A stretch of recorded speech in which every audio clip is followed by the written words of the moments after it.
Hello YouTube, we're back with the 2014 Chevy Cruize.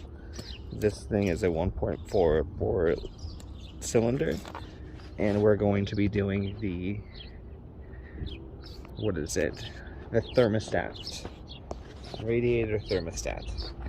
Now it's going to be not just like a small little thermostat that most cars do, it's going to be a whole housing unit that comes with it.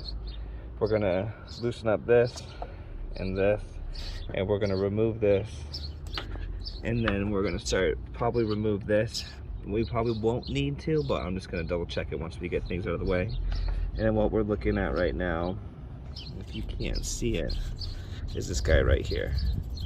And it's bolted on 3 different bolts, top, bottom, one over there, has a connection here, and then it kind of has a connection right there as well. It's hard to see it right now, but once we get everything pulled out, we'll get a better angle. But that's going to be the thermostat that we need to pull out. So probably going to need to drain out some of this fluid. So let's go ahead and get your radiator drained out a little bit. Again, just to reiterate something, because I just looked it up, you don't have to drain your coolant system. If you want, you can just slide a pan underneath the car to catch what mess you're going to make. So I got this guy. I got a bigger guy we're gonna put underneath there, but I'm gonna get 2. And we're gonna go ahead and just start detaching everything and then see what it looks like when we get that pulled off. But depending on what's going on, because there is the belts right there, we don't want to get coolant on the belts, nor do we want to get coolant all over the electrical system, so we'll probably just drain it. So here we got that hose out of the way now. You're able to see this thing a lot easier.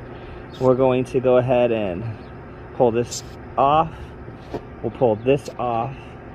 I'm gonna go ahead and move this, and then here we'll probably get this loosened up. I'm gonna stick something underneath here to kind of block whatever falls down, but let's go ahead and get this all pulled apart and get the new thermostat put on. So I went ahead and put some cardboard up. Hopefully that will protect the everything I needed to protect to down there, like the belts and everything. This retainer clip here, see some needle nose pliers, pulled it right up. This is the hose straight into your radiator, so it is going to make a mess. So let's go ahead and get this all pulled apart and see how big of a mess we can make. Alright, so looks like we made a definite mess. As you can see, it's still going. Putting a piece of cardboard did help mostly. I was able to like finally position it to where nothing was like getting too wet, but I didn't drain this, so in all reality I think that was completely inevitable for me. So if you want to avoid just like the big mess and the big like the fight that I had wasn't awful, but it was just enough to get it a little annoying. But yeah, just drain the radiator just a little bit if you would want to avoid any of that. But for me, gung-ho, fuck it, let's get this shit done.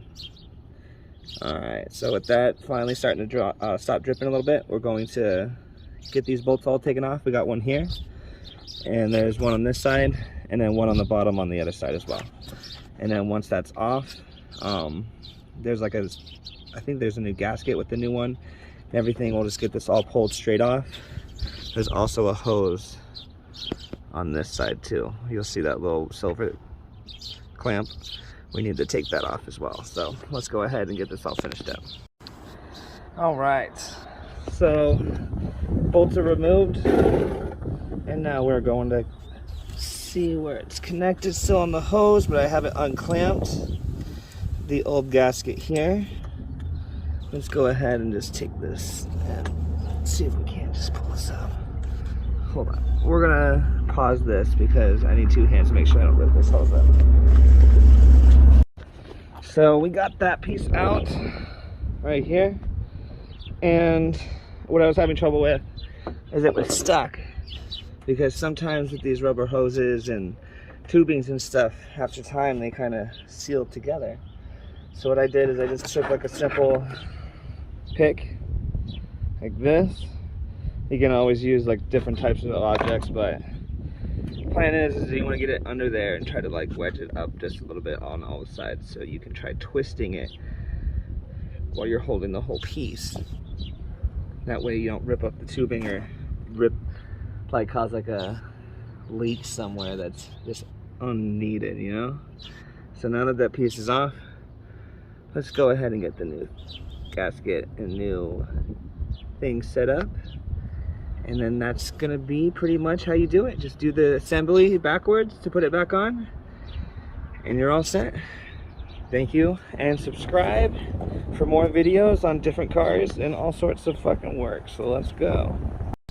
All right, so I went ahead and attached everything back up, put my hose intake back on, tightened up all 3 clamps that I loosened up.